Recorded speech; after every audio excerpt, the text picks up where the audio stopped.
bilang apa? Apakah di tengah jalan kalian kehilangan unta? Kata mereka, iya. Kami kehilangan unta dan kami dengar. Terus orang-orang Quraisy bilang di Mekah, lalu apa yang kalian lakukan? Mereka bilang, kami dengar suara dan kami tidak tahu dari mana, mengatakan unta kalian di lembah fulan. Kami ke sana kami temukan. Lalu yang terjadi ikhwah, orang-orang kafilah mengatakan kepada orang Mekah apa? Ya, mereka bilang, dari mana kalian tahu? Kalau zaman sekarang orang bisa ngirim di WhatsApp, bisa di SMS, bisa di ngirim foto. Ini kalau zaman dulu nggak mungkin, kecuali orang lihat, gitu kan? Nggak mungkin. Mereka bilang, dari mana kalian tahu? Kata mereka, dari Muhammad. Dari Muhammad. Berarti menandakan Isra Mi'raj itu benar, ikhwas sekalian. Dan sampai sini, mudah-mudahan nanti sebentar saya masih minta waktu untuk melanjutkan setelah sholat duhur. Subhanakallahumma bihamdika asyhadu an la ilaha illa anta astaghfiruka wa atubu ilaik. Wassalamualaikum warahmatullahi wabarakatuh. Allah wabarakatuh. Alhamdulillah, wassalatu wassalamu ala rasulillah. Segala puji bagi Allah subhanahu wa ta'ala, juga salawat dan taslim besar Muhammad sallallahu alaihi wasallam. Melanjutkan bahasan Abu Bakar radhiyallahu anhu, dan kita masuk ke subjudul yang lain, masalah peran Abu Bakar di malam hijrah Nabi sallallahu alaihi wasallam. Di Nabi sallallahu alaihi wasallam diperintahkan oleh Allah subhanahu wa ta'ala membolehkan para sahabat hijrah ke Madinah pada saat itu. Dan hampir setiap kali sahabat hijrah, selalu Abu Bakar radhiyallahu anhu meminta kepada Nabi SAW, mengatakan, ya Rasulullah, izinkan saya. Tapi setiap kali izin, pasti Nabi SAW mengatakan, sabarlah wahai Abu Bakar, mungkin Allah akan siapkan teman untukmu. Maka Abu Bakar pun berkata dalam jiwanya, dalam dirinya, mungkin saya telah diminta oleh Nabi SAW untuk menemani beliau, karena beliau masih di Mekah. Maka hijrahlah sahabat satu demi satu ke Madinah, sampai tibanya malam hijrah Nabi SAW, waktu orang-orang Quraisy niat untuk memerangi atau membunuh Nabi SAW. Setelah mereka kumpul di Darun Nadwa, dan mereka sepakat pada saat itu ingin membunuh Nabi SAW, sebagaimana disebutkan dalam hadis Bukhari.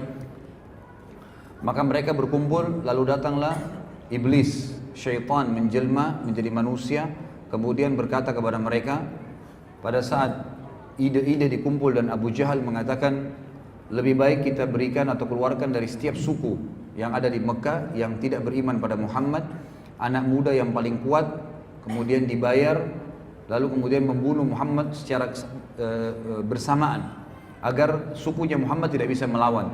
Maka syaitan pun berkata, inilah pendapat. Pada saat itu mendukung pendapat Abu Jahal. Lalu kemudian terjadilah upaya mereka untuk membunuh Nabi SAW malam itu, sebagaimana sudah kita tahu kisahnya.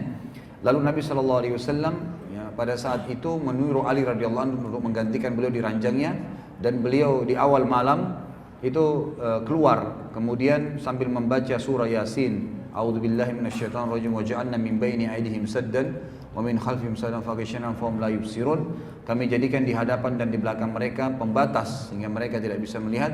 Ya, maka Allah Subhanahu wa taala membuat seluruh musuh-musuh Allah itu tertidur. Lalu Abu Bakar ke rumah Lalu Nabi SAW ke rumah Abu Bakar, dan Aisyah menceritakan dalam hadis Bukhari bahwasanya Nabi SAW datang di waktu di rumah kami yang tidak biasa beliau datang, maksudnya di awal malam tadi. Kemudian berkata kepada Abu Bakar, wahai Abu Bakar, keluarkanlah semua orang yang ada di sini. Waktu itu kebetulan kata Aisyah, aku sedang berada di situ bersama dengan Asma, dua-dua ya saudara perempuan nih, tapi lain ibu, sebagaimana sudah saya jelaskan tadi di awal. Kemudian Abu Bakar mengatakan, ya Rasulullah, mereka anak-anak saya, tidak ada masalah. Lalu kata Nabi SAW, hai Abu Bakar, terimalah berita gembira, aku telah diizinkan oleh Tuhanku untuk berhijrah. Maka Abu Bakar pun spontan langsung berkata, ya Rasulullah, apakah boleh saya menemani anda? Maka kata Nabi SAW, iya, Allah telah memilihmu untuk menemaniku. Dan kata para ulama, ini adalah pengkhususan Abu Bakar radhiyallahu anhu. Pada saat itu Allah bisa menyiapkan banyak orang yang mendampingi Nabi SAW. Waktu itu Umar bin Khattab sudah masuk Islam, Hamzah sudah masuk Islam, sahabat-sahabat yang dikenal sangat kuat secara fisik. Tapi Allah Subhanahu wa taala memilih Abu Bakar, dan hanya satu orang. Ya, ada hanya satu orang, dan salah satu rahasianya kata para ulama adalah pada saat orang safar memang harus memilih orang yang paling jujur, paling terpercaya, dan memang paling siap ya untuk berteman bersama-sama. Sebagaimana salah seorang dari tabi'in pernah berkata kepada Umar bin Khattab di zaman khilafahnya beliau, ya, saya suka orang ini, ditunjuk seseorang gitu. Kata Umar, apa kau sudah pernah safar bersama dia? Kata orang tersebut, belum. Kata Umar, kalau begitu kau belum mengenalnya. Kalau begitu kau belum mengenalnya. Ternyata tolok ukur sifat asli seseorang itu kelihatan pada saat safar. Ya, safar itu nanti dibutuhkan pengorbanan harta, pengorbanan waktu, mengalah dari teman, mungkin ada hal-hal yang berbahaya, maka dia berkorban untuk teman-temannya. Itu semua ada hal-hal yang berhubungan dengan safar dan tidak gampang. Biasanya ada orang pada saat hadir, lawan daripada safar ya, itu mereka baik-baik saja, tapi pada saat safar kelihatan sering emosional, tidak mau membayar makanan, kadang-kadang ada yang nginap di penginapan tidak mau bayar penginapan, maunya terus nebeng sama temannya dan segala hal, tidak mau tahu kalau ada bahaya, dia melakukan masalah-masalah sehingga temannya pun terjerat dan banyak hal-hal yang terjadi. Maka di sini Allah Subhanahu wa taala memilih di antara semua sahabat, walaupun ada yang kuat secara fisik, Abu Bakar sebagai pendamping Nabi Muhammad sallallahu alaihi wasallam. Kita lihat kira-kira apa yang Abu Bakar lakukan sehingga ya Nabi sallallahu alaihi wasallam dipilihkan oleh Allah sebagai pendampingnya adalah dia atau Abu Bakar itu sendiri. Dikatakan oleh Aisyah, maka aku melihat ayahku Abu Bakar menangis ya karena senangnya pada saat itu, karena gembirahnya dia yang disuruh dinemani Nabi SAW, yang belum pernah, kata Aisyah, aku melihat seseorang menangis karena senang seperti itu. Lalu Abu Bakar pun mengatakan, ya Rasulullah, aku sudah siapkan di belakang rumah ini 2 ekor unta dengan persiapannya, maka silakanlah tunggangin salah satunya dan saya akan jalan bersama anda. Lalu Abu Bakar mengatur strategi yang sangat luar biasa. Dia menyuruh Asma ya pada saat itu dan Abdullah anaknya untuk jalan ya, untuk dan Abdurrahman pada saat itu ya, untuk jalan dan mencari informasi tentang orang-orang Quraisy. Lalu Nabi SAW menyuruh agar hijrah ya, yang tadinya ke Madinah itu tadinya ke arah utara Jazirah Arab, sekarang ke arah selatan, jadi lawannya ya, jadi Madinah itu berada di utara Jazirah Arab, tapi Nabi SAW tidak ke arah sana karena tahu kalau Quraisy akan mengejar. Maka beliau ke Gar Thur, Gua Sur yang berada menuju ke arah selatan atau ke arah Yaman, ya ke arah kita di Indonesia sebenarnya, ke bawah. Lalu mereka pun tinggal di Gar Thur. Lalu Abu Bakar pun menyuruh Amir bin Fuhairah, salah satu budak yang dibebaskan oleh beliau yang masuk Islam juga, menggembalakan domba, menyuruh mengikuti unta Nabi SAW dengan Abu Bakar agar bekas-bekas kaki untanya diinjak oleh gembalaan Abu Bakar dan tidak kelihatan oleh Quraisy. Ringkas cerita yang kita ingin sampaikan adalah peran Abu Bakar.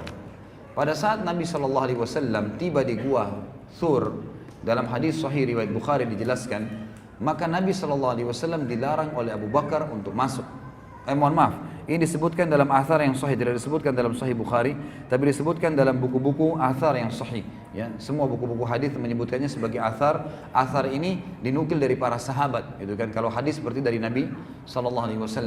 Maka disebutkan dalam athar yang sahih bahwasanya Abu Bakar radhiyallahu anhu, sebagaimana dinukil oleh Abu Al-Qasim Al-Baghawi dalam kitab beliau melalui Ibnu Abi Mulaika, bahwasanya Nabi SAW pada saat berangkat ke Gua Hira bersama Abu Bakar, kemudian Abu Bakar ya sering kali berjalan di depan Nabi SAW. Kadang-kadang beliau gelisah pindah ke belakang Nabi SAW.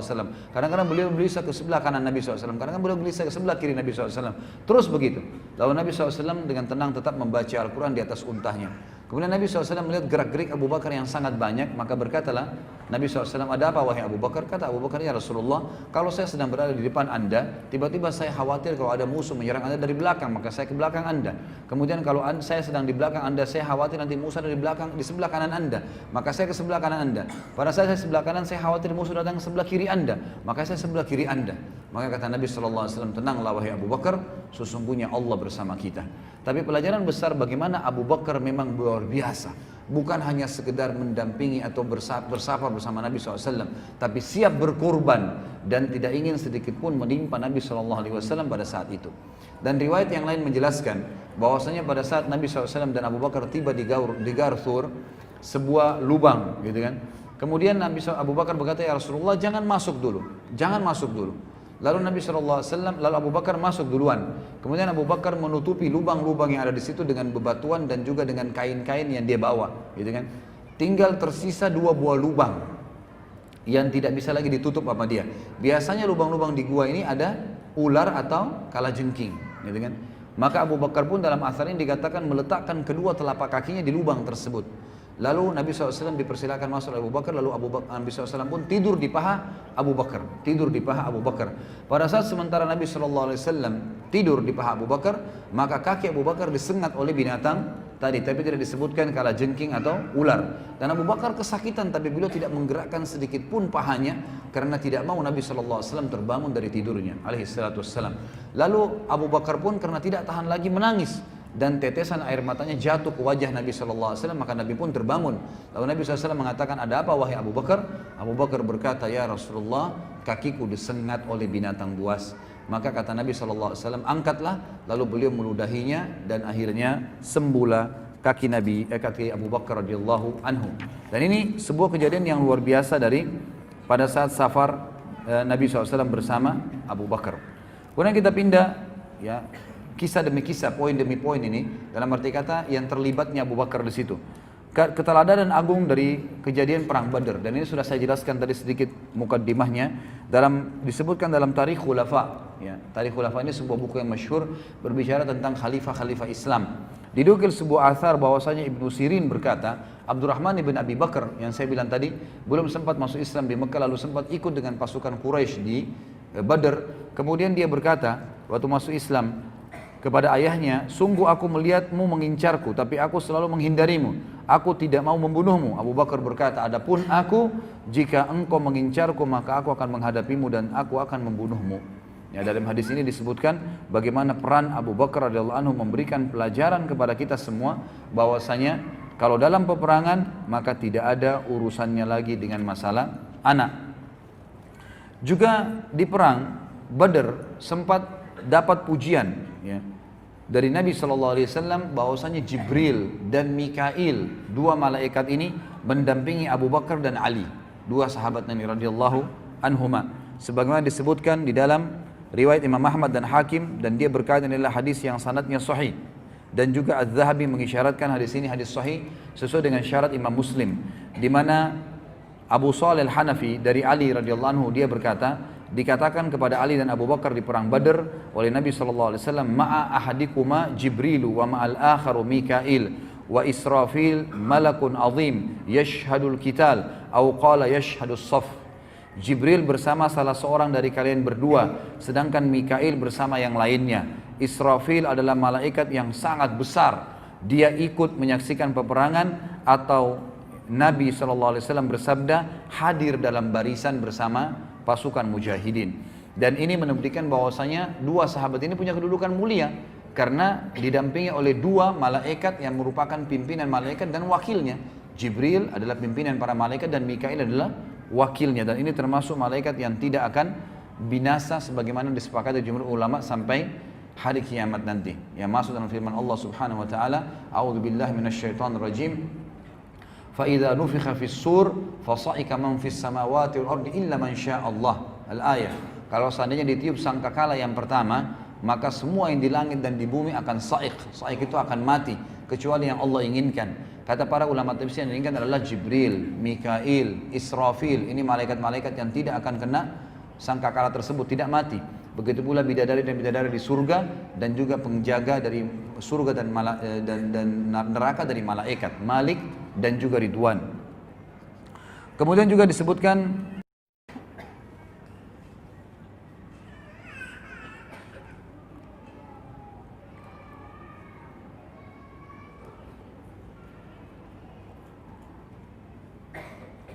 keteguhan Abu Bakar di dalam peperangan bersama Nabi SAW selain perang Badar. Ibnu Qayyim al-Jauzi berkata, Abu Bakar berkata, begitu teguh layaknya gunung pada saat perang Uhud di sisi Rasulullah SAW dan melindungi beliau SAW. Pada saat Rasulullah SAW mengirim sekelompok pasukan ke Bani Fazara pada tahun ke-7 Hijriah dipimpin oleh Abu Bakar, maka pasukan ini mendatangi mata air, meraih rampasan perang dan tawanan lalu pulang dengan selamat. Perang Tabuk juga begitu. Perang yang sangat sulit bagi kaum muslimin, panji muslimin dipegang oleh Abu Bakar. Jadi Abu Bakar ini bukan karena mertua Nabi SAW, bukan karena hanya sahabat yang dituakan kemudian tidak dikasih peran, justru diberikan panji peperangan. Dan kita sudah tahu di zaman dulu, ikhwah dan akhwat sekalian, kekuatan pasukan itu ada di panji peperangan, jadi ada di benderanya. Kalau benderanya jatuh berarti pasukannya kalah. Ya, seperti itu. Jadi diberikan panji itu adalah orang-orang yang terpilih. Dan kita lihat di sini di peperangan-peperangan diberikan panji kepada Abu Bakar, ya, disebutkan oleh Ibnu Qayyim dan juga tadi di beberapa peperangan, baik di Uhud, ya, di perang di tahun 7 Hijriah, di tahun 7 Hijriah di perang Bani Fazara dan juga di perang Tabuk. yang perang Tabuk ini terkenal 100 km dari Madinah yang memerangi kaum Romawi. Kemudian perang Hunain juga, di mana kaum muslimin pada saat itu sempat terpecah belah dan orang yang paling pertama berkumpul di sisi Nabi SAW pada saat Nabi mengatakan, Ana nabiyyu la kadhib, ana ibnu Abdul Muttalib. Ya, saya adalah Nabi yang benar, tidak perlu kalian ragu, dan saya adalah anaknya Abdul Muttalib. Maka halumma ilayya, berkumpullah kepada kalian, kepada saya. Pada saat itu orang-orang muslim banyak bersebar, gitu kan. Lalu Abu Bakar datang dan orang pertama menemui Nabi SAW. Kemudian Abu Bakar juga disebutkan ya, kedudukan beliau pada saat Sulhu Hudaybiyah. Sulhu Hudaybiyah ini adalah kesepakatan antara Nabi SAW dengan orang-orang Quraisy. Waktu itu Nabi SAW mengajak sekitar 1.000 orang sahabat untuk haji. Ya, untuk haji. Pas tiba di Hudaybiyah, orang-orang Quraisy Mekah tahu, dan ini terjadi tahun 7 Hijriah. Pada saat itu mereka tahu bahwasanya Nabi SAW akan haji, maka ditahanlah di Hudaybiyah, tidak boleh muslimin masuk. Lalu diutuslah salah satu tokoh Quraisy untuk datang dan mengadakan perdamaian. Ditulislah perdamaian tersebut di depan Nabi SAW bersama Abu Bakar dan sahabat-sahabat Nabi yang lain. Semua sahabat-sahabat Nabi termasuk Umar waktu itu marah, ya, sempat marah dengan orang-orang Quraisy dan sempat menyampaikan kepada Nabi SAW, ya Rasulullah, dalam riwayat hadis Bukhari berkata, ya, dikatakan, sebentar saya lihat ini diriwayatkan Imam Bukhari, iya, dalam kitab Asy-Syurut, ya, bahwasanya Umar pernah berkata kepada Nabi SAW, ya Rasulullah, bukankah anda Rasulullah? Kata Nabi SAW, iya. Bukankah kita benar? Kata Nabi SAW, iya. Bukankah orang-orang Quraisy itu salah, kafir? Kata Nabi SAW, iya. Baik, kenapa kita harus mengalah? Kenapa harus kita biarkan agama kita terhina? Karena orang-orang Quraisy itu memberikan syarat, ikhwas sekalian, bahwasanya muslimin tidak boleh masuk Mekah tahun ini, tahun depan. Dan tidak boleh ada peperangan selama 10 tahun. Mereka harus pulang dalam kondisi sudah berihram pulang, dan itu penghinaan, gitu kan? Maka Umar berkata, ya Rasulullah, kenapa kita harus diam? Perangi aja mereka. Kata Nabi SAW, saya benar utusan Allah dan saya tidak bisa melanggar apa yang telah Allah perintahkan.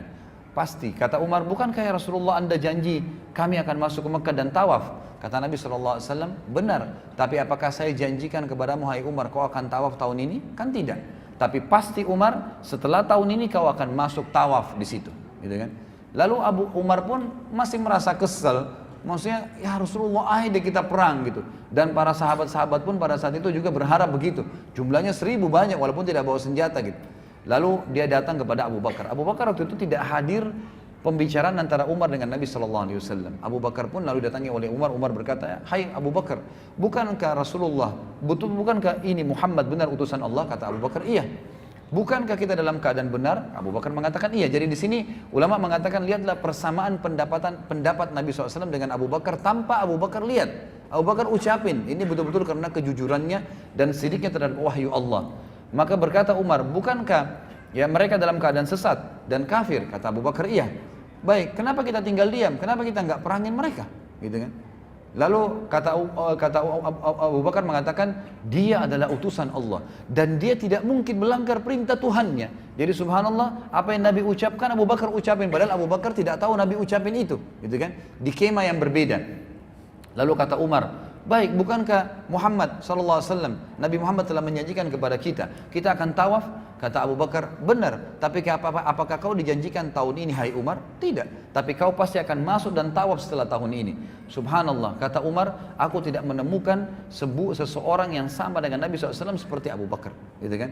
Lalu setelah itu, ternyata tahun depan ada pengkhianatan terjadi oleh orang-orang Quraisy dan akhirnya Nabi SAW menyuruh tahun 10 Hijriah itu untuk pembebasan kota Mekah, dan akhirnya Umar pun masuk ke Mekah tawaf bersama para sahabat. Dan Umar berkata, saya baru menyadari bahwasanya memang pendapat Allah dan Rasulnya jauh lebih benar, dan saya merasa bersalah dengan perbuatan tersebut. Tapi di sini pelajaran bagaimana kesamaan pendapat Abu Bakar dengan Nabi Sallallahu Alaihi Wasallam. Kemudian kita masuk isyarat-isyarat Nabi SAW tentang khilafahnya Abu Bakar setelahnya. Jadi tidak dipilih orang lain, cuma Abu Bakar saja.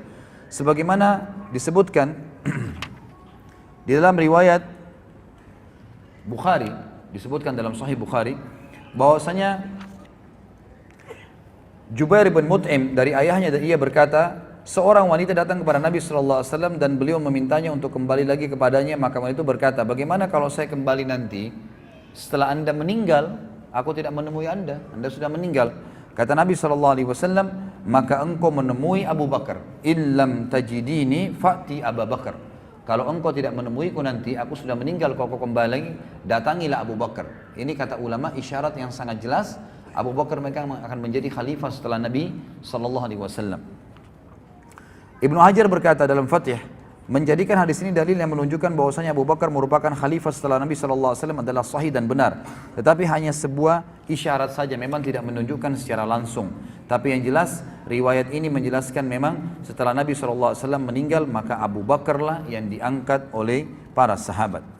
Kemudian juga, waktu Nabi SAW akan meninggal dunia, dalam riwayat yang sahih, riwayat ini disebutkan oleh Imam Bukhari dan juga Imam Muslim, bahwasanya Nabi SAW sempat pingsan dan berkata kepada Aisyah, wahai Aisyah, perintahkanlah Abu Bakar agar menjadi imam sholat. Maka Aisyah mengatakan, ya Rasulullah, Abu Bakar orang yang suka, yang lembut dan suka menangis, maka carilah orang lain, coba perintahkan Umar saja. Lalu Nabi SAW pingsan. Kemudian Aisyah mendatangi Hafsah lalu berkata, wahai Hafsah, katakanlah kepada Nabi SAW, kalau Abu Bakar itu orang yang suka nangis, suruh ayahmu saja Umar bin Khattab yang lebih jelas suaranya, gitu kan? Suruh dia jadi imam. Maka waktu Nabi SAW sadar, Hafsah pun, ya Nabi SAW mengatakan, wahai Aisyah, sudah jalan kan belum berita saya? Hafsah mengatakan, ya Rasulullah, sama perkataan Aisyah, Abu Bakar orang yang suka menangis, baka, lembut hatinya. Jadi dia suka kalau dengan air pasti nangis, suruh Umar saja. Maka kata Nabi SAW, mah la antunna sawahibu Yusuf muru Abu Bakar fayusalli bin nas. Sungguh salah pendapat kalian, ya, mah itu seperti menghardik, ya. Sungguh kalian wanita sama dengan teman-temannya Yusuf. Maksudnya orang-orang wanita yang pernah memuji-muji Yusuf, pikirannya hanya ke situ saja, sekitar itu, ragu dalam menegakkan kebenaran atau meyakini kebenaran. Perintahkan Abu Bakar yang akan menjadi pengganti orang, menggantiku sholat. Maka akhirnya Abu Bakar pun menggantikan Nabi SAW untuk sholat. Kemudian dalam riwayat lain, juga riwayat Bukhari, dari Aisyah radhiyallahu berkata, Rasulullah SAW bersabda ketika beliau sakit, ud'i li Aba Bakrin wa akhaka hatta aktuba kitaban fa inni akhafu an yatamanna mutamanna wa yaqulu qail ana aula wa ya'ba Allah wal mu'minuna illa Aba Bakr. Hadis ini riwayat Bukhari. Terjemahannya, panggilkan ayahmu wahai Aisyah dan saudaramu Abdurrahman sehingga aku bisa menulis sebuah surat, karena aku khawatir ada orang yang berharap dan berkata aku lebih berhak untuk menggantikan Nabi Muhammad SAW, padahal Allah dan orang-orang beriman menolak, ya, kecuali Abu Bakar. Dan ini jelas isyarat dari Nabi SAW bahwasanya Abu Bakar adalah pengganti beliau. Kemudian kita masuk pada saat meninggalnya Nabi SAW. Bagaimana keteguhan Abu Bakar? Jadi pada saat Muslimun sudah berhasil menaklukkan Ummul Qura pada tahun 8 Hijriah, Mekah takluk di tangan kaum muslimin. Dan pada tahun 9, para delegasi orang-orang Arab mulai datang dan mengucapkan syahadat, gitu kan. Kemudian Nabi SAW sempat membentuk pasukan, ya, pasukan dipimpin oleh Usama bin Zaid, gitu kan. Dan di dalam pasukan itu ada Abu Bakar dan Umar. Kemudian Nabi SAW sempat berkata kepada Usama, wahai Usama, kalau kau izinkan, maka keluarkanlah Abu Bakar. Abu Bakar dikeluarkan dari pasukan lalu menemani Nabi SAW. Pasukan ini tujuannya untuk menyerang Romawi, ya, pada saat itu, dan pasukannya besar, sekitar berjumlah 7.000 orang, 7.000 dari mujahidin yang keluar pada saat itu.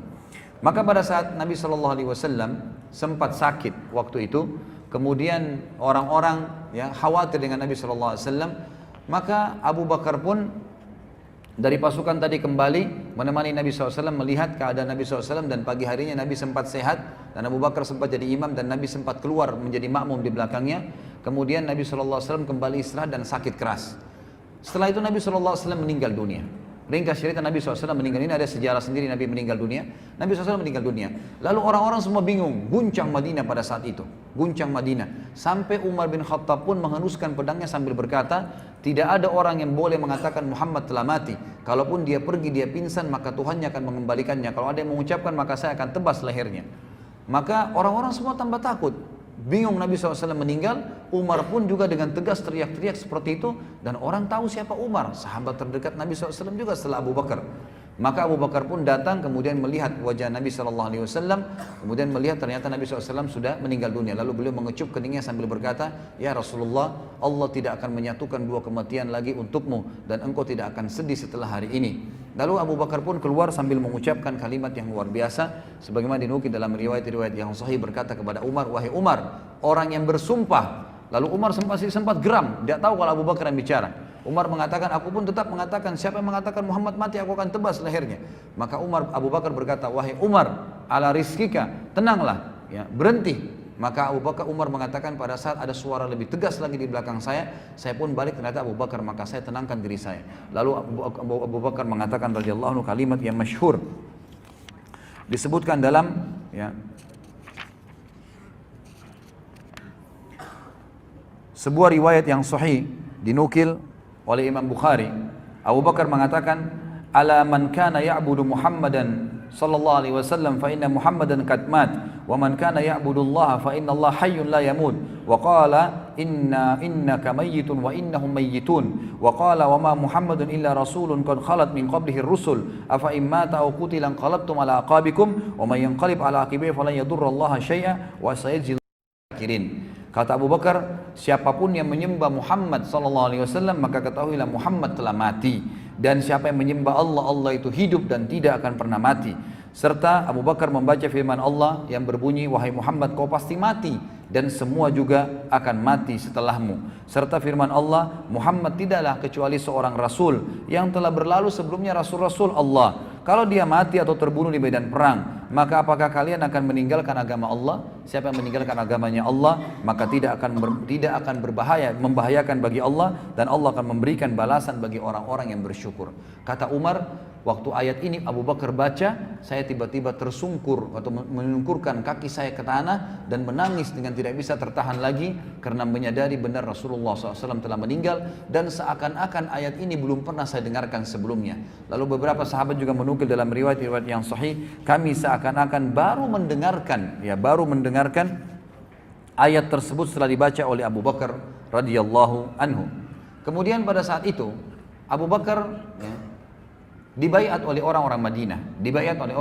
Waktu itu sempat simpang siur nih, siapa yang akan dibaiat. Orang-orang Ansar sempat kumpul di Bani Thaqifah. Kemudian mereka mengatakan, "Ayo kita memimpin, ya, Sa'ad ibn Ubadah, pemimpin mereka, kita pilih jadi khalifah." Lalu Abu Bakar dan Umar segera menuju ke Bani Thaqifah bersama dengan Abu Ubaidah. Lalu keluarlah mereka bersama bertiga ke sana. Lalu kemudian berkata Umar, "Saya akan ceramah, saya akan bicara." Kata Abu Bakar, "Sebentar wahai Umar." Kata Abu Bakar, "Wahai kaum Ansar, kami adalah pemimpin orang-orang muhajirin karena Allah telah mendahulukan kami dalam firman-Nya, ya, was-sabiquna al-awwaluna minal muhajirin wal ansar." Muhajirun baru ansar, dan kalian orang-orang ansar adalah wakil-wakil kami. Jadi ada raja, ada wakilnya, gitu kan? Kalian wakil kami. Lalu berkata orang-orang ansar, ada sebagian mengatakan kami tidak setuju, kami ingin pemimpin dari kalian dan pemimpin dari kami. Lalu Abu Bakar pun mengatakan tidak bisa, pemimpin cuma satu dari orang-orang Mekah, muhajirin, dan kalian adalah menteri-menterinya. Lalu berkatalah Abu Bakar, saya menunjuk untuk kalian orang yang paling dipercaya oleh Nabi SAW, inilah Umar, ya, pilihlah Umar. Maka Umar pun memegang tangan Abu Bakar mengatakan, "Tidak, demi Allah kami tidak akan pernah, ya, terpilih satupun di antara kami sementara kamu ada wahai Abu Bakar. Maka saya wahai muslimin membaiat Abu Bakar, apakah kalian setuju?" Maka seluruh muslimin pun mengangkat tangannya dan mengatakan kami membaiat Abu Bakar. Dalam riwayat Bukhari yang lain dikatakan, ikhwas sekalian, bahwasanya, ya, Umar berkata, "Apakah ada di antara kalian yang berani mendahului Abu Bakar, sementara Abu Bakar itu yang telah ditunjuk oleh Nabi SAW jadi imam kalian pada saat Nabi sakit, ya. Maka adakah yang berani maju? Ada yang berani maju? Silahkan maju, baiat dirinya." Maka mereka semua mengatakan orang Ansar, dan ini tanda keimanan mereka. Tentu di buku ini juga disebutkan fadilah Ansar, tapi saya tadi tidak sebutkan, ya, secara khusus.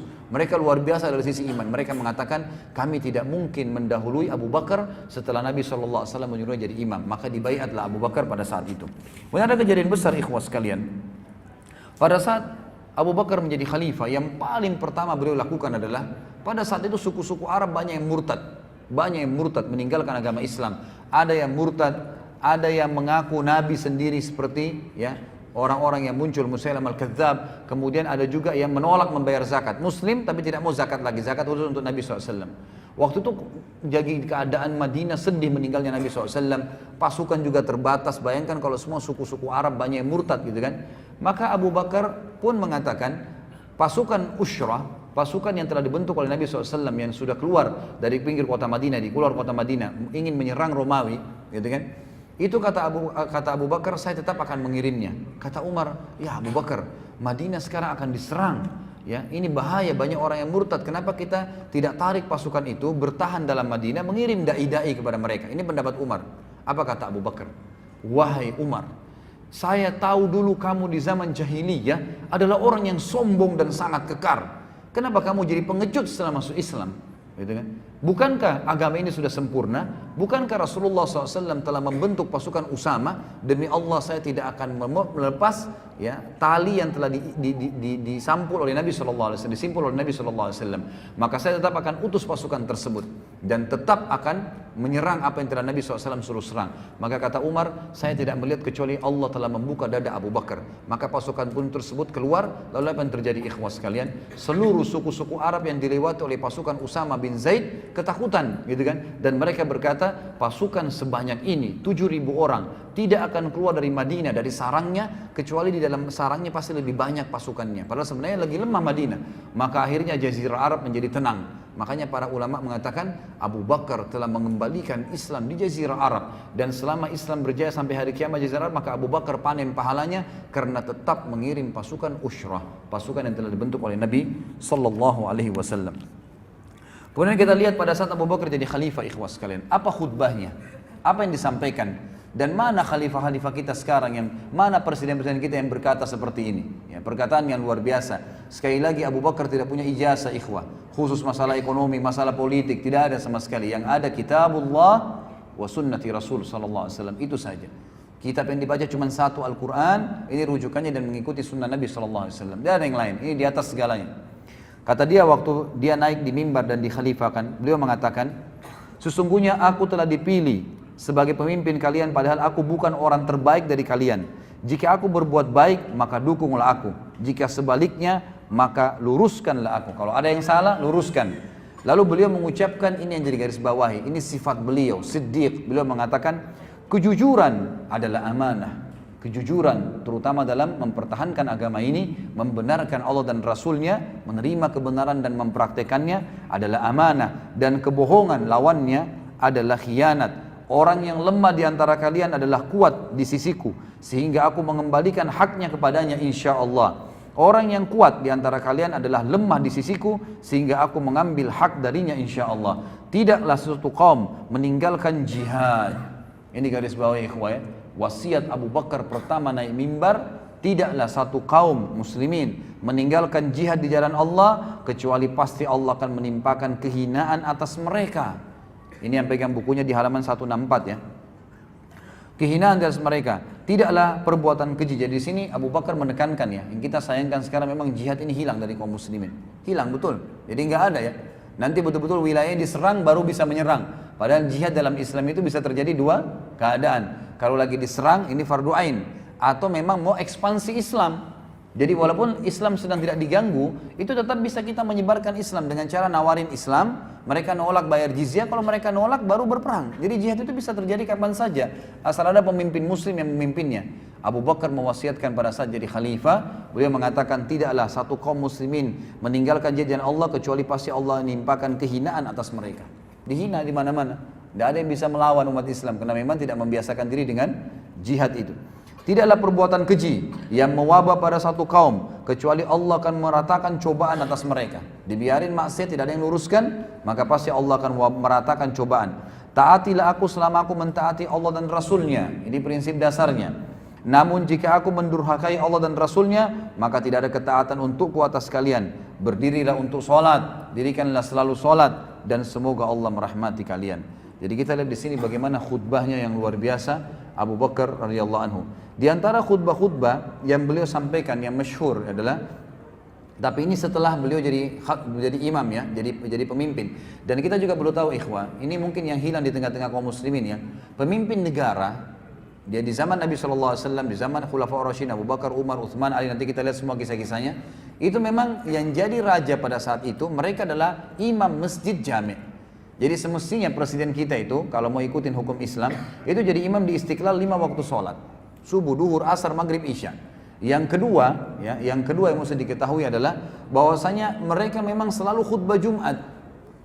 Dan ini juga saya sekalian ingatkan masjid-masjid kita, sebenarnya tidak harus terlalu banyak khatib di masjid. Karena memang dalam Islam itu selama Abu Bakar jadi khalifah 2 tahun khatib Jumat, tidak pernah diganti. Ya, kecuali memang dalam peperangan lagi keluar, Nabi SAW tidak pernah digantikan khutbah Jumat. Umar juga begitu, Utsman juga begitu.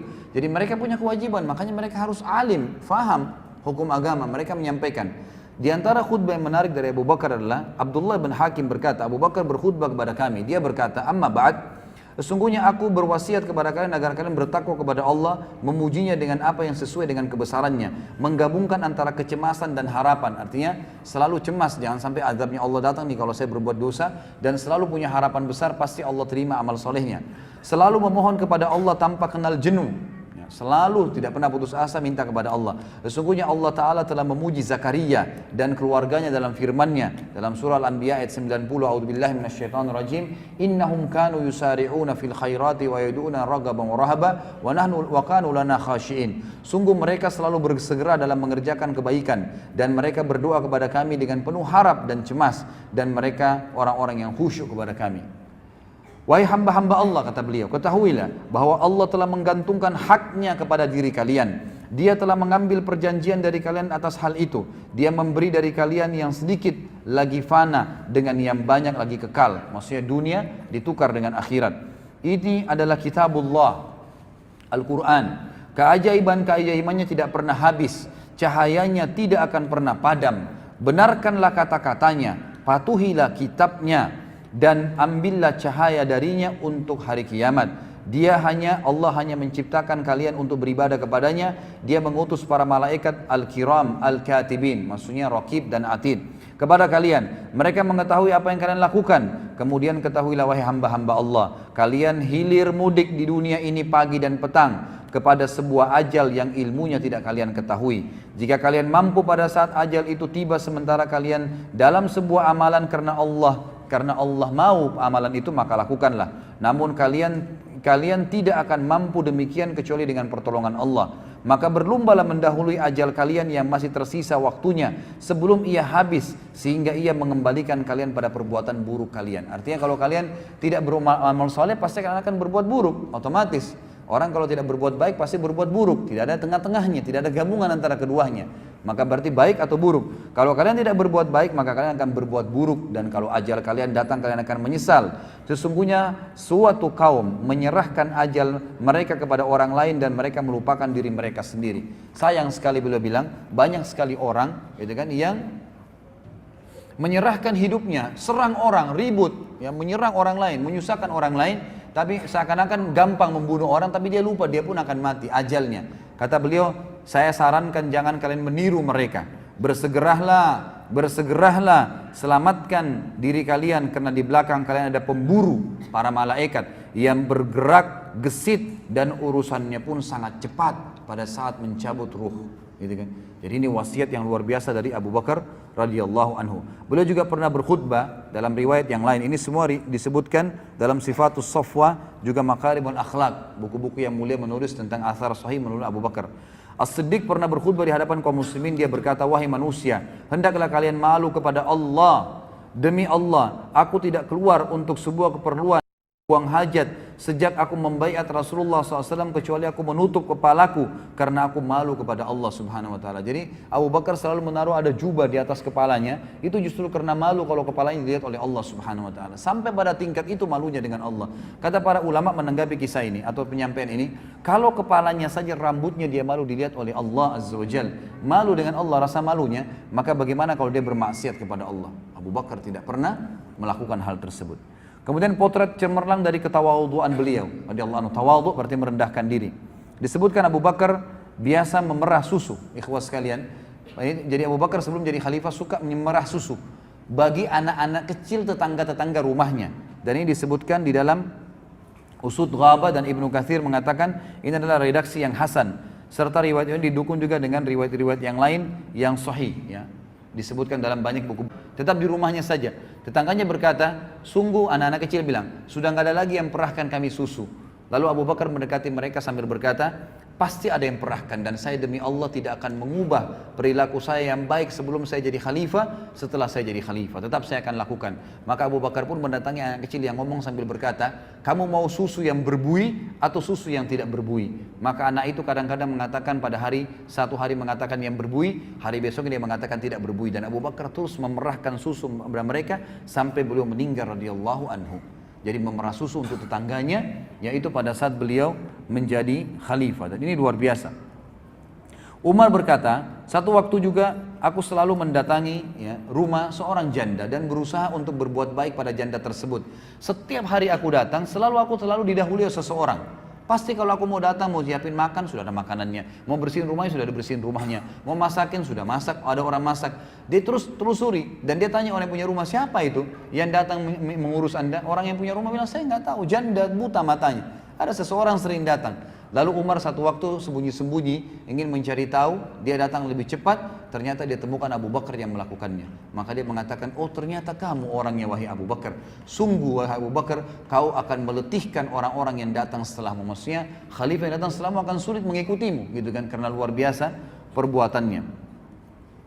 Kemudian Abu Bakar juga pernah waktu mengutus pasukan, disebutkan di dalam hadis yang diriwayatkan Baihaqi dan juga ini diriwayatkan oleh Ibnu Asakir, ya, dengan sanad yang hasan bahwasanya Sa'id bin Musayyib seorang tabi'in berkata ketika Abu Bakar radhiyallahu anhu mengirim bala pasukan tentara ke Syam, dia mengangkat Yazid bin Abi Sufyan, Amr bin As dan Syurahbil bin Hasanah sebagai panglima perang, dan mereka semua bertiga mengendarai kuda, sementara Abu Bakar waktu itu jadi khalifah berjalan kaki di samping kuda-kuda mereka. Lalu mereka bertiga berkata, Abu Bakar mengantar sampai ke Thaniyatil Wada, tempat pintu keluarnya Madinah. Maka mereka berkata, wahai khalifah Rasulullah, anda berjalan kaki sementara kami berkendaraan. Maka Abu Bakar menjawab, sesungguhnya aku berharap pahala dari Allah karena langkah-langkahku di jalan Allah. Ya, bagaimana bisa, ini luar biasa. Kadang-kadang kita bandingkan kalau dengan presiden kita sekarang, dia mau lewat, dikosongin jalan, dipinggirin orang, gitu kan? Disuruh pindah semua demi untuk dia. Apa haknya? Dari mana haknya dia melakukan hal tersebut?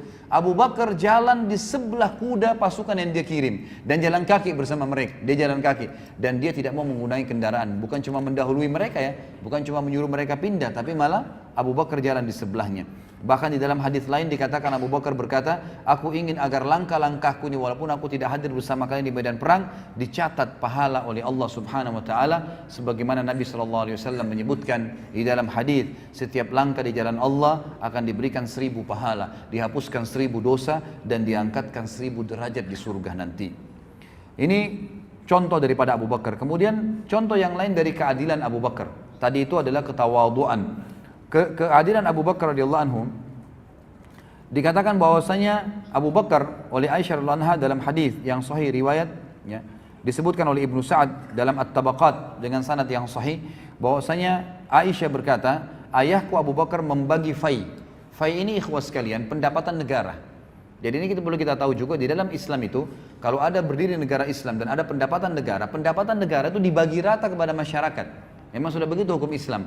Jadi sebenarnya dalam Islam itu tidak ada pajak sebenarnya, gitu kan? Kita kan sekarang malah diambil pajak dan diambil dari pendapatan masyarakat lalu dibayarkan ke negara. Semestinya yang dilakukan dalam hukum Islam, kalau hukum Islam ya negara Islam, maka bukan pajak tetapi yang ada adalah fai, pendapatan negara dihitung oleh negara dan paling banyak terjadi dari jihad memang, dari harta rampasan perang diberikan dan juga penjualan produk-produk dari ekonomi negara, kemudian dihitung, dikeluarkan kebutuhan negara pada saat itu, lalu sisanya dibagi rata kepada masyarakat. Dan Abu Bakar kata Aisyah radhiyallahu anha membagi rata fai. Kalau di tahun pertama beliau memberikan kepada setiap hamba sahaya 10 bagian. Ya, di sini tidak disebutkan 10 dirham atau 10 dinar, intinya dibagi 10 dan diberikan juga kepada orang yang bebas 10, wanita 10, laki-laki 10, dan di tahun kedua beliau memberikan masing-masing 20 tanpa membedakan satu sama yang lainnya. Jadi Abu Bakar di sini membagi rata dengan keadilannya. Ya. Kemudian juga sifat wara, ini saya cuplik satu-satu saja ikhwah. Sifat wara ini artinya wara itu begini. Wara itu adalah sifat di mana seseorang lebih peka hati-hati menjaga pelanggaran oleh Allah di jalan Allah SWT. Seperti kalau anda pernah ikutin ceramah saya, pernah saya sampaikan kisah Imam Nawawi. Imam Nawawi itu pernah menjaga waraknya pada saat tetangganya kehilangan kambing. Imam Nawawi tidak membeli kambing sebulan. baik kambing hidup atau beli daging kambing. Karena khawatir jangan sampai kambing yang dia beli di pasar, daging atau masih hidup itu adalah kambing di tangganya yang dicuri. Tidak mau makan kambing gara-gara khawatir, itu namanya wara'. Hati-hati sekali, jangan sampai makan yang haram. Ada kisah berhubungan dengan Abu Bakar disebutkan dengan athar yang sahih disebutkan dalam Tartibul Afwah, salah satu karya ditulis oleh Dr. Said Hussein, dan juga ada riwayat sahih yang menukil masalah ini dalam riwayat Bukhari. Ini hadis sahih sebenarnya, bahwasanya Abu Bakar pernah memiliki seorang hamba sahaya yang bekerja untuknya. Lalu Abu Bakar kebetulan waktu siang hari ketemu dengan hamba sahaya itu lagi bawa makanan. Abu Bakar lalu memakan, tiba-tiba makanan yang dibawa, memang biasanya dia hidangkan dari hasil kerjanya dikasih. Lalu hamba saya tersebut berkata, tahukah anda dari mana ya makanan yang saya kasih ini? Kata Abu Bakar, tidak. Kata budaknya, biasanya anda bertanya kepada saya, kenapa sekarang anda nggak tanya? Kata Abu Bakar, saya lapar dan saya percaya dengan kamu. Baiklah, dari mana kau dapat makanan ini? Kata dia, tadi waktu saya lagi melewati satu kaum, ada satu kaum ini jahiliyah, bukan orang Islam. Lalu saya berpura-pura menjadi dukun.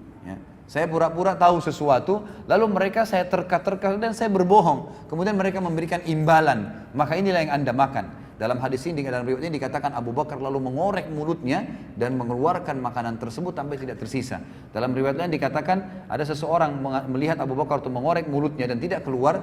Orang itu mengatakan tidak bisa keluar kecuali anda masukkan di dalam mulutnya, gitu kan? Di dalam mulut anda air. Maka Abu Bakar meminum air lalu kemudian mengorek dan memaksanya keluar. Dan ini ulama memasukkan dalam sifat wara' Abu Bakar radhiyallahu anhu yang luar biasa.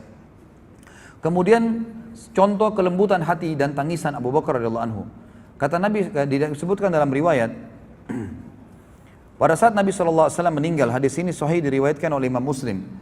Abu Bakar berkata kepada Umar, ayo kita kunjungin Ummu Aiman. Ummu Aiman salah satu sahabat yang sangat tua dan Nabi SAW sering berkunjung ke rumahnya, gitu kan. Lalu Abu Bakar dan Umar pun mengunjungi Ummu Aiman. Lalu Ummu Aiman menangis tiba-tiba waktu lihat Abu Bakar dan Umar. Kata Abu Bakar dan Umar, kenapa anda menangis wahai Ummu Aiman? Bukankah dengan matinya Rasulullah SAW berarti Allah memilihkan yang terbaik untuk beliau?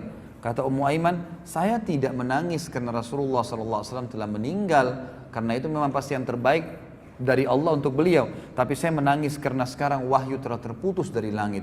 Jadi kita sudah tidak tahu lagi apa yang akan terjadi. Memang agama ini sudah sempurna, tapi sudah terputus wahyu. Maka Ummu Aiman menangis dan Abu Bakar serta Umar pun menangis seketika pada saat itu. Seketika pada saat itu. Kemudian contoh zuhud, ya, Abu Bakar radhiyallahu anhu. Abu Bakar terkenal dengan kezuhudannya. Disebutkan di dalam riwayat Al-Hakim dan Bazzar bahwasanya Zaid bin Arqam berkata bahwasanya Abu Bakar meminta air, lalu seseorang datang membawa bejana berisi air dan madu. Ketika mendekatkan di mulutnya, dia menangis dan membuat orang-orang di sekitarnya menangis. Kemudian dia diam. Jadi Abu Bakar untuk mau minum, minta jadi khalifah, didatangkan segelas air dan ada madunya, dicampur madu. Waktu beliau meminum, beliau menangis, gitu kan. Ini kan minuman yang enak sekali, air sama madu gitu kan. Beliau menangis, lalu beliau diam. Sedangkan yang lain tetap menangis, karena melihat kadang-kadang ada orang yang tiba-tiba mau minum terus nangis terisak-isak karena sedih. Kita mungkin bisa ikut nangis ya, karena sedihnya orang tersebut. Maka orang sekitarnya menangis, melihat Abu Bakar menangis. Lalu Abu Bakar pun kemudian dia kembali ya, mau meminum, pada saat mau masuk di mulutnya menangis lagi. Begitu terus 2 kali sampai 3 kali. Lalu Abu Bakar, ya, lalu mereka bertanya, apa yang membuatmu menangis wahai Amir Mukminin? Abu Bakar berkata, aku pernah bersama Nabi SAW. Aku melihat beliau mendorong sesuatu, ada minuman dikasih, beliau mendorongnya tiba-tiba dan aku melihatnya. Lalu beliau berkata, menjauhlah dariku, menjauhlah dariku. Padahal aku tidak melihat apapun. Maka aku bertanya kepada Nabi SAW, ya Rasulullah, aku melihatmu mendorong minuman tersebut, padahal aku tidak melihat siapapun. Kamu tidak mau meminum itu. Untuk apa kamu menolaknya? Maka kata Nabi SAW, tadi dunia menampakkan diri dengan apa yang ada padanya. Maka aku berkata kepadanya, menjauhlah dariku. Maka ia pun menjauh. Dia dunia berkata, demi Allah, jika engkau bisa luput dariku, maka orang yang datang sepeninggalmu tidak akan sanggup menghindariku. Maka Abu Bakar berkata, aku khawatir jika dunia itu menimpahku, maka itulah yang membuat aku menangis. Jadi sampai menangis dengan khawatir jangan sampai dunia menjadi tempat ya beliau bergantung. Kemudian kita sudah tahu juga tadi pasukan Usama sudah saya jelaskan, ya ini juga ada disebutkan oleh penulis. Kemudian sikap Siddiq dalam perkara memerangi orang-orang murtad, ya. Di sini Nabi SAW juga atau Abu Bakar sudah saya jelaskan tadi bagaimana ya menitik beratkan akan memerangi orang-orang yang murtad dan akhirnya berhasil memerangi orang-orang yang murtad. Kemudian ada juga Siddiq adalah orang yang paling pertama mengumpulkan Al-Quran. Setelah terjadi perang dengan Musailam al-Kadzab dan dimenangkan oleh pasukan muslimin, terdapat 700 hafid Quran dari sahabat yang terbunuh. Maka Abu Bakar dan Umar pun khawatir, 700 orang bukan jumlah yang sedikit. Lalu mereka pun berdua memanggil ya, seorang sahabat Nabi yang mulia. Pada saat itu adalah yang menerima wahyu, Zaid bin Thabit radhiyallahu anhu. Maka mereka berdua berkata, Abu Bakar berkata, wahai Zaid, kumpulkanlah Al-Quran yang telah jatuh di batang, yang telah tertulis itu kan, tapi waktu wahyu turun di atas pelapa-pelapa kurma, di tulang-tulang unta, di kulit-kulit unta, gitu kan, itu di batu-batu, kumpulin semuanya. Dan di hati-hati manusia, maksudnya orang yang menghafalnya, disatukan di satu tempat agar tidak hilang dan orang mudah menghafalnya. Maka Zaid sempat berkata, tapi saya ragu, bukankah Rasulullah tidak pernah mengumpulkannya? Zaid mengatakan, Abu Bakar terus meyakinkan saya sampai saya yakin itu adalah sebuah perbuatan yang baik. Lalu Abu Bakar pun mengumpulkan Al-Quran. Dan kata para ulama, kalau seandainya Abu Bakar tidak mengumpulkan Al-Quran pada saat itu, maka bisa jadi Al-Quran tetap Allah jaga, tapi hanya dari lisan penjaga atau penghafal-penghafal saja. Dan itu bisa saja terjadi kesalahan. Tapi dengan izin Allah, Allah memudahkan Abu Bakar mengumpulkan Al-Quran dan akhirnya terjaga sampai kepada kita pada hari ini. Kemudian yang paling besar dalam hidupnya Abu Bakar radhiyallahu anhu yang beliau panen pahala yang luar biasa adalah beliau mengangkat Umar bin Khattab sebagai khalifah. Beliau menulis wasiat pada saat itu. Pada saat beliau akan meninggal dunia, beliau sempat mengatakan atau memanggil Utsman bin Affan. Ya, pada saat itu Utsman bin Affan ini sebagai katibnya, sekretarisnya gitu ya. Katanya Abu Bakar mengatakan, wahai Utsman, tulislah dengan menyebut nama Allah yang Maha Pengasih lagi Maha Penyayang. Bismillahirrahmanirrahim. Ini adalah yang diwasiatkan Abu Bakar bin Quhafa di akhir hayatnya ketika hendak meninggalkan dunia dan mulai masuk ke alam akhirat, di mana di sana orang kafir akan beriman, orang fajir akan menjadi yakin. Maksudnya orang kafir sudah hilang kafirnya hari kiamat. Oh iya benar, dia akan beriman tapi nggak bermanfaat lagi. Orang fajir, orang ahli maksiat yang tidak percaya kepada Allah akan yakin pada saat itu di akhirat. Dan orang yang berdusta pasti akan membenarkan tentang akhirat. Sungguh aku mengangkat atas kalian. Kemudian Abu Bakar pingsan. Abu Bakar itu sempat demam selama 15 hari. Sebagian ulama sejarah mengatakan kemungkinan Abu Bakar demam ini masih pengaruh daripada sengatan binatang buas, ya, kalajengking atau ular di gua Thur pada saat hijrah bersama Nabi SAW. Dan Allah ingin menutup hidupnya Abu Bakar dengan pahala yang besar dengan matinya disengatnya oleh hewan tadi, muncul dan demam selama 15 hari. Kemudian Abu Bakar pingsan, maka Utsman pun melanjutkan dengan sendiri mengatakan, aku mengangkat atas kalian Umar bin Khattab. Lalu ketika Abu Bakar siuman, bangun, dia berkata, bacakanlah kepadaku wahai Utsman. Utsman membacakan kepadanya, kemudian dia bertakbir dan berkata, aku melihatmu khawatir orang-orang akan berselisih jika aku wafat dengan pingsanku ini. Utsman berkata, benar. Abu Bakar berkata, semoga Allah membalasmu dengan kebaikan atas jasa baikmu kepada Islam dan kaum muslimin. Artinya, apa yang kau tulis tadi, aku mewasiatkan untuk Umar bin Khattab, memang itu yang saya mau tulis, tapi saya pingsan. Kamu menulisnya dan semoga Allah membalasmu dengan kebaikan pada saat itu. Maka kata para ulama, semua ya, pembebasan wilayah-wilayah Persia, Romawi, miliaran orang yang sampai Islam sekarang di Asia, semuanya di seluruh dunia ini itu sebab ekspansi yang dilakukan oleh Umar bin Khattab. Dan Umar bin Khattab diangkat oleh khalifah, ya, oleh Abu Bakar radhiyallahu anhu, dan itu disetujui oleh kaum muslimin. Maka ini berarti jelas Abu Bakar mendapatkan pahalanya. Kemudian kita bicara masalah kematian Abu Bakar radhiyallahu anhu. Dan kita tutup dengan ini ikhwas sekalian, saatnya berpisah dengan beliau radhiyallahu anhu. Aisyah berkata, ya, pada saat Abu Bakar radhiyallahu anhu ya, mau meninggal, beliau sempat sakit selama 15 hari dan tidak menghadiri sholat serta meminta agar Umar menggantikannya. Serta yang paling sering mendampingi Abu Bakar adalah Utsman bin Affan. Lalu disebutkan juga bahwasanya Abu Bakar pada saat akan meninggal beliau berkata kepada Aisyah di dalam hadis yang sahih, wahai Aisyah, sesungguhnya engkau adalah orang yang paling aku cintai dari keluargaku. Sebelum ini aku telah memberimu sebuah kebun, dan aku ragu, dalam hatiku masih ada ganjalan.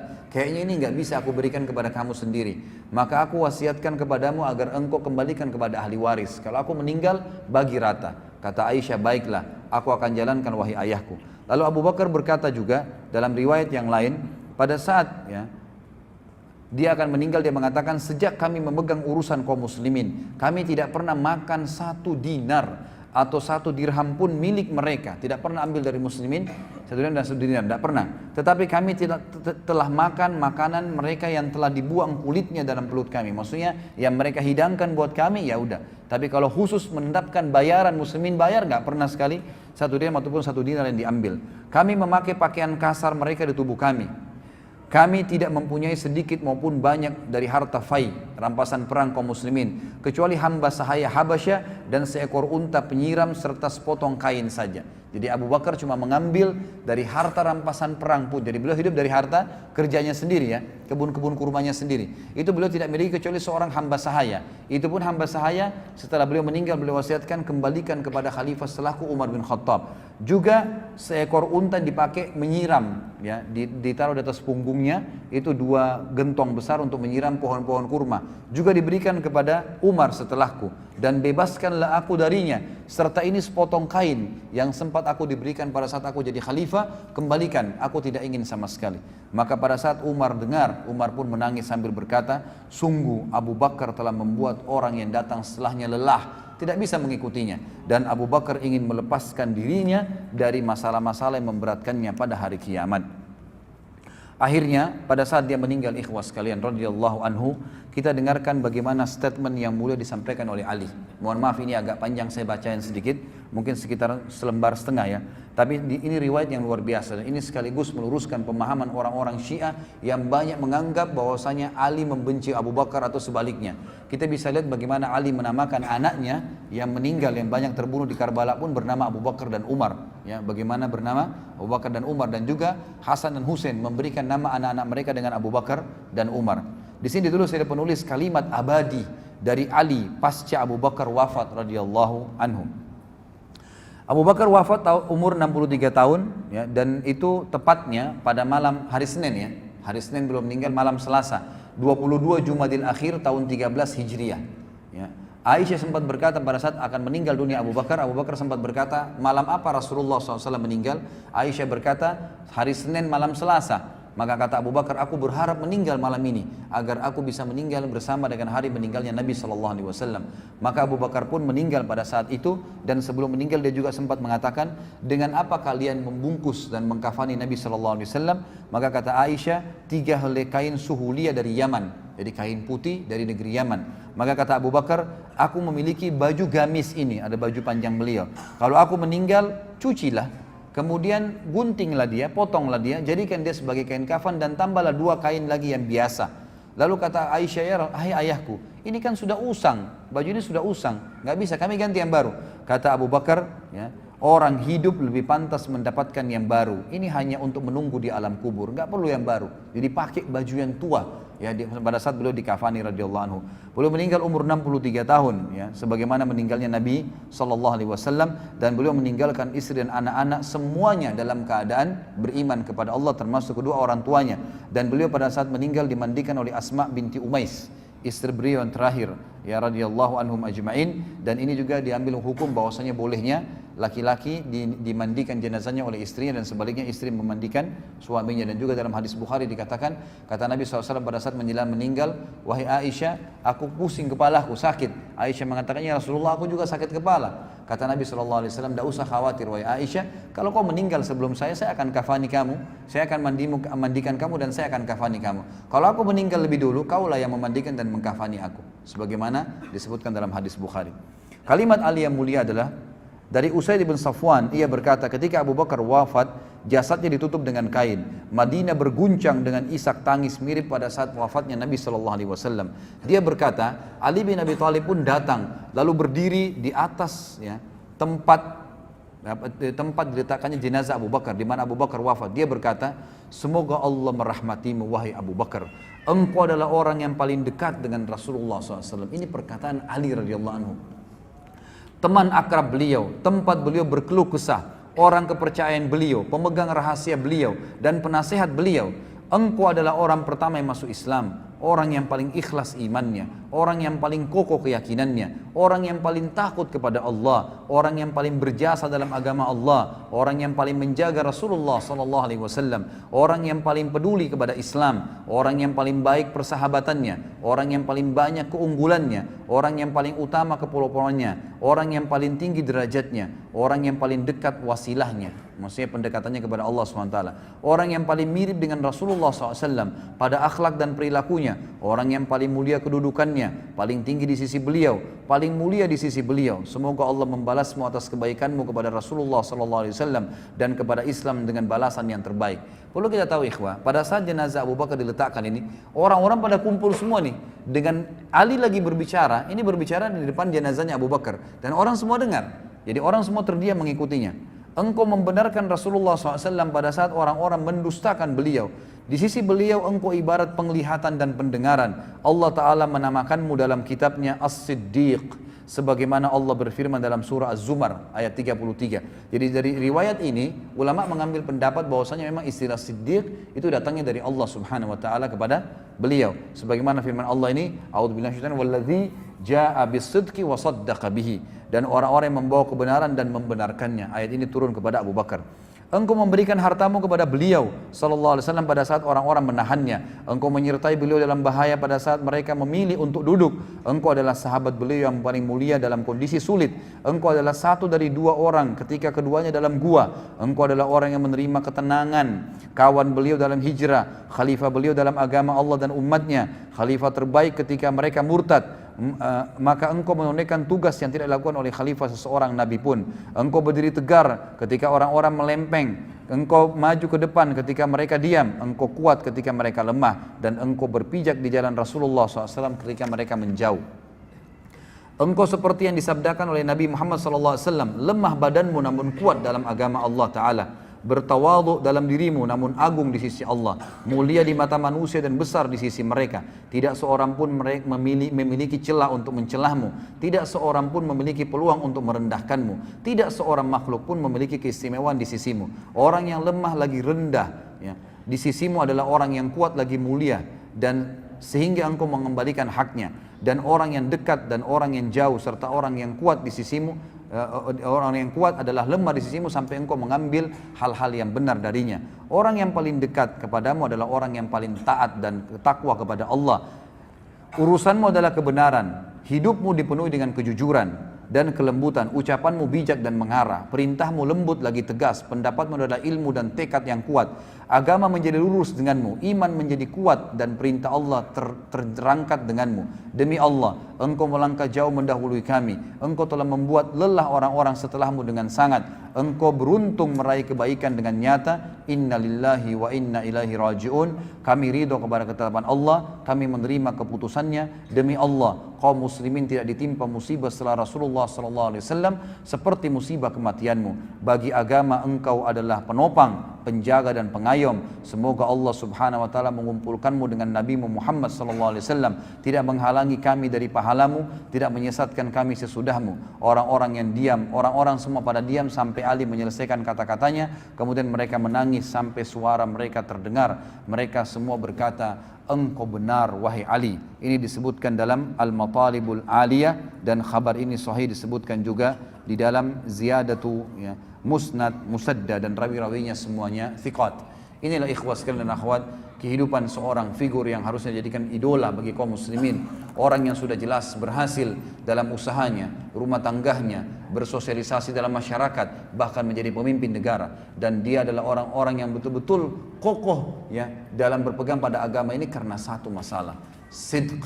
Beliau adalah orang yang meyakini ini adalah kebenaran dan tidak pernah ragu serta menjalankannya. Tidak perlu ditambah dan dikurangi dengan ajaran-ajaran yang lain. Allahu alam.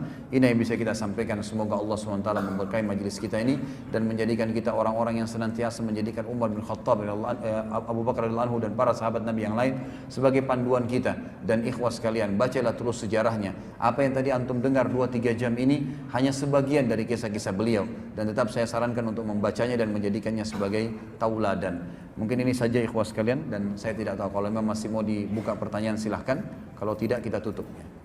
Panitia mana? Ada yang bertanya enggak? Ada pertanyaan ditulis di kertas enggak?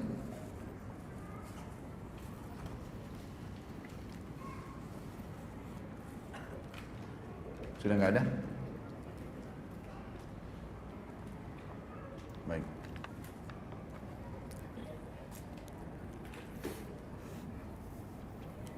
Assalamualaikum Pak Ustaz. Saya Rafa, anak kelas 2 di Bogor. Ini anak kelas 2 SD bertanya, yang sudah besar-besar nggak ada yang bertanya ya. Masya Allah, jazakallah khair. Semoga jadi anak soleh insya Allah. Ya. Saya bertanya, siapa yang membangun Masjidil Haram dan Masjidil Aqsa? Kalau Masjidil Haram, ya, Masjidil Haram sendiri, ya, Ka'bahnya, kalau Ka'bah itu dibangun oleh Adam dan Syith. Dan ini sudah saya jelaskan riwayatnya pada saat saya bahas Sirah Nabawiyah, bisa dilihat di YouTube atau di web saya www.khalidbasalamah.com, ambil Sirah jilid 1. Ada penjelasan tentang pembangunan Ka'bah. Kemudian runtuh pada saat terjadi banjir Nabi Nuh alaihissalam, lalu dibangun kembali oleh Ibrahim alaihissalam, gitu kan? Nah, pada saat dibangun di zaman Ibrahim alaihissalam Ka'bah, disitulah dibangun kembali atau dibuatlah di sekitarnya Masjidil Haram, masjid untuk ibadah, untuk sholat, gitu kan? Di zaman Nabi Adam cuma rumah saja, gitu kan? Dibangun rumah Allah Subhanahu Wa Taala sebagai simbol. Tapi di zaman Nabi Ibrahim alaihissalam dijadikan sebagai masjid. Begitu pula dengan Masjid Aqsa, dibangun oleh Ibrahim alaihissalam. Jadi dua-duanya dibangun oleh Khalil Ar-Rahman, ya, kekasih Allah SWT, Ibrahim AS, sebagaimana disebutkan dalam banyak riwayat-riwayat yang sahih. Jadi Masjid Aqsa pun dibangun karena Nabi Ibrahim AS pertama dakwahnya di Babilonia, kemudian pindah ke Palestina. Palestina ini kemudian beliau bangun Masjid Aqsa di situ, lalu dijadikan sebagai panutan dan kiblat, lalu beliau hijrah ke Mekah, ya, membawa Hajar dan Ismail, kemudian dibangunlah Ka'bah serta dibangunlah Masjidil Haram. Jadi Masjid Aqsa lebih dulu ada sebelum Masjidil Haram.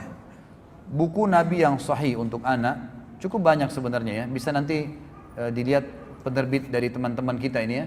Kalau tidak salah sekarang itu ada perisai Quran ya, penerbit perisai Quran itu dengan Ustadz Nizar Jabal kalau nggak salah ya.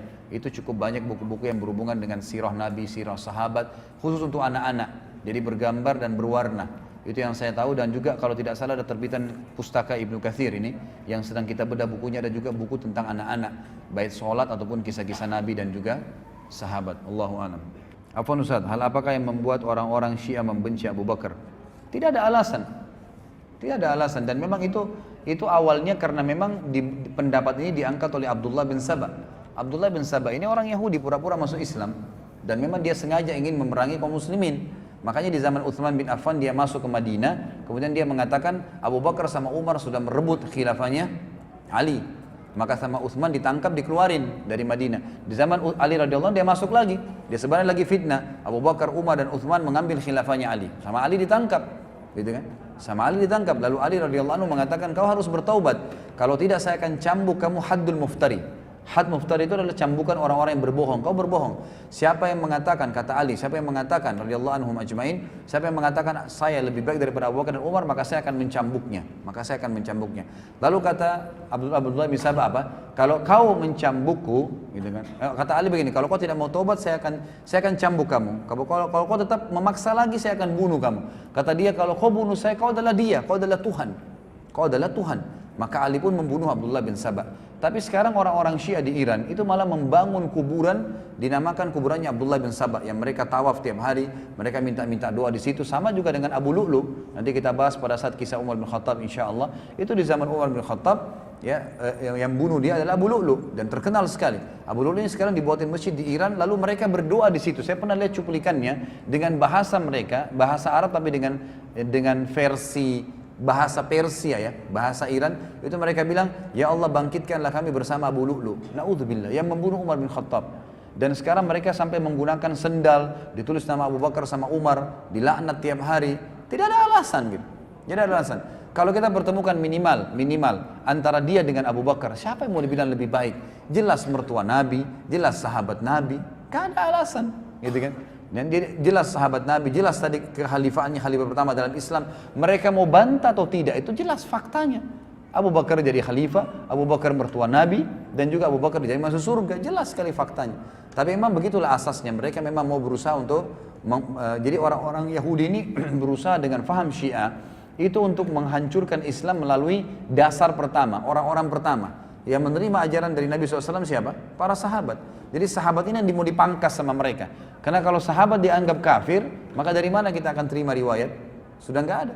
Ya begitulah caranya mereka mau menghancurkan Islam. Tapi dengan izin Allah, sebagaimana Allah berkata, "A'udzubillahi minasyaitonir rajim, yuriduna liyutfi'u nurallahi biafwahihim, wallahu mutimmu nuri walau karihal kafirun." Mereka mau memadamkan agama-agama Allah ini dengan mulut-mulut mereka, dengan upaya mereka, tapi Allah pasti akan sempurnakan agamanya. Cahayanya akan sampai kemana-mana walaupun orang-orang kafir itu menolaknya. Dan kata Aisyah waktu ditanya, kenapa ada orang yang mencaci maki Abu Bakar, Umar, dan beberapa sahabat Nabi setelah mereka meninggal? Apa kira-kira hikmahnya gitu? Kata Aisyah, sungguh Allah subhanahu wa ta'ala menyuruh nabinya dan menurunkan dalam kitab Al-Quran agar mereka muslimin memuji para sahabat Nabi sambil seraya berfirman, radhiyallahu anhum wa radu anhu, Allah ridha kepada mereka dan mereka ridha kepada Allah. Lalu mereka mencaci makinya. Demi Allah, kata Aisyah, ini hanya Allah karena ingin memberikan pahala yang besar kepada Abu Bakar dan Umar serta sahabat tabi'in setelah mereka meninggal. Karena dengan dia caci maki maka secara otomatis otomatis akan mendapatkan pahala. Dan sebuah hadis Nabi yang sahih jelas, tadi tidak sempat kita sebutkan, waktu ada orang-orang mencaci maki sebagian sahabat, maka kata Nabi, sahabat mencaci sahabat. Ada orang baru masuk Islam, lalu mereka menyalahkan sahabat-sahabat muhajirin dan ansar yang lama masuk Islam. Apa kata Nabi SAW?